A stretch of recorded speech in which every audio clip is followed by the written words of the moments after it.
Assalamualaikum warahmatullahi wabarakatuh. Saya Agus Azhar Marif Alam, NIM 23041370180. Pada video ini, saya akan membahas mengenai contoh kasus kepailitan pada PT Maju Sejahtera untuk pemenuhan tugas mata kuliah aspek hukum dalam ekonomi dengan dosen pengampu Ibu Andalusia M. Hum. PT Maju Sejahtera adalah perusahaan yang bergerak di bidang manufaktur, sepatu, dan aksesoris. Perusahaan ini memiliki sejumlah besar utang kepada kreditur, baik bank maupun pemasok bahan baku, namun tidak dapat memenuhi kewajiban pembayaran utang tepat waktu. Pada awalnya, PT Maju Sejahtera berusaha menyelesaikan masalah keuangan dengan merestrukturasi utang dan memperoleh tambahan modal dari investor, tetapi upaya tersebut tidak berhasil.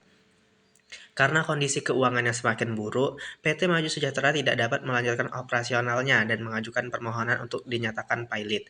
Pada saat pengajuan kepailitan, total uang PT Maju Sejahtera mencapai 50 miliar rupiah, sementara aset yang dimiliki hanya bernilai sekitar 20 miliar rupiah.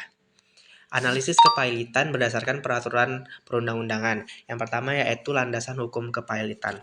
Kepailitan di Indonesia diatur dalam Undang-Undang Nomor 37 Tahun 2004 tentang Kepailitan dan Penundaan Kewajiban Pembayaran Utang atau UUK PKPU. Nah, menurut undang-undang ini, kepailitan dapat diajukan oleh debitur atau kreditur jika debitur mengalami kesulitan dalam membayar utang yang sudah jatuh tempo. Yang kedua yaitu syarat terjadinya kepailitan. Kepailitan terjadi apabila debitur memenuhi beberapa kriteria yang diatur dalam pasal 2 UU KPKPU, yaitu yang pertama, debitur tidak membayar utangnya yang telah jatuh tempo dan dapat ditagih. Dalam kasus PT Maju Sejahtera, perusahaan tidak mampu membayar utang kepada kreditur, baik bank maupun pemasok, yang sudah jatuh tempo. Kedua, yaitu debitur tidak mampu membayar utang. Meskipun sudah diberikan tenggat waktu yang wajar untuk melakukan pembayaran, dalam hal ini meskipun PT Maju Sejahtera telah mencoba merestrukturasi utangnya, tetapi gagal memenuhi kewajiban-kewajiban tersebut.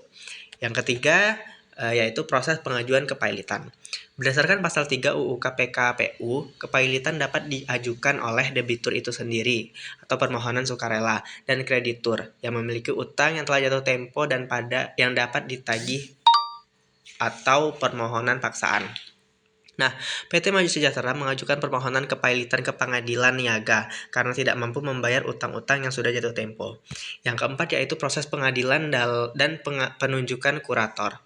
Setelah permohonan kepailitan diterima, pengadilan niaga akan memeriksa kondisi keuangan perusahaan dan menetapkan apakah perusahaan tersebut benar-benar tidak mampu membayar utang-utang yang ada.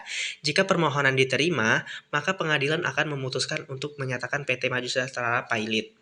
Nah, selanjutnya kurator akan ditunjuk oleh pengadilan untuk mengelola dan menjual aset PT Maju Sejahtera untuk membayar utang kepada kreditur sesuai dengan prioritas pembayaran yang diatur dalam Undang-Undang Nomor 37/2004.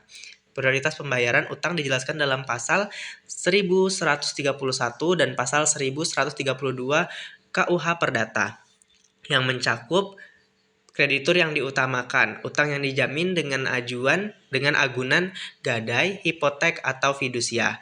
Selanjutnya yaitu kreditur yang tidak dijamin, utang yang tidak memiliki agunan yang akan dibayar setelah utang terjamin dilunasi. Yang kelima yaitu pembagian hasil penjualan aset. Dalam kasus PT Maju Sejahtera, setelah aset dijual oleh kurator, hasil penjualan tersebut akan digunakan untuk membayar utang kepada kreditur berdasarkan urutan prioritas. Kreditur yang memiliki jaminan akan dibayar terlebih dahulu, baru kemudian kreditur yang tidak memiliki jaminan. Namun, dalam hal ini, PT Maju Sejahtera hanya memiliki aset yang bernilai 20 miliar. Sementara total utang yang harus dibayar mencapai 50 miliar. Maka, setelah pembayaran kepada kreditur yang memiliki jaminan, kemungkinan besar kreditur yang tidak memiliki jaminan tidak akan menerima pembayaran penuh. Keenam yaitu dampak terhadap pemegang saham dan manajemen. Setelah keputusan kepailitan, pemegang saham PT Maju Sejahtera akan kehilangan sebagian besar atau seluruh investasi mereka karena perusahaan yang pailit akan dibubarkan. Manajemen yang ada dapat digantikan oleh kurator untuk mengelola proses kepailitan. Manajer atau direksi juga dapat dimintai pertanggungjawaban jika terbukti ada kelalaian atau tindakan melawan hukum yang menyebabkan terjadinya kepailitan. Yang ketujuh yaitu penyelesaian dan pembebasan utang. Jika proses kepailitan selesai dan semua aset telah dibagi kepada kreditur sesuai prioritas, PT Maju Sejahtera akan dibubarkan. Sebagai langkah terakhir, perusahaan dapat memperoleh pembebasan utang atau discharge yang memungkinkan para pemegang saham dan manajemen untuk menghindari kewajiban utang lebih lanjut, jika tidak ada upaya hukum orang lain yang dilakukan oleh kreditur. Kesimpulan, berdasarkan Undang-Undang Nomor 37 Tahun 2004 tentang kepailitan dan penundaan kewajiban pembayaran utang, PT Maju Sejahtera dapat dianggap pailit karena memenuhi persyaratan utang yang tidak dapat dibayarkan dan pengajuan permohonan kepailitan oleh perusahaan itu sendiri.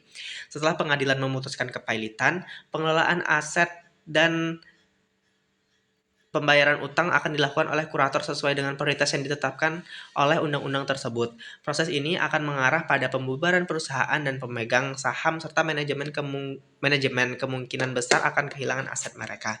Sekian pemaparan materi dari saya akhiri. Wassalamualaikum warahmatullahi wabarakatuh.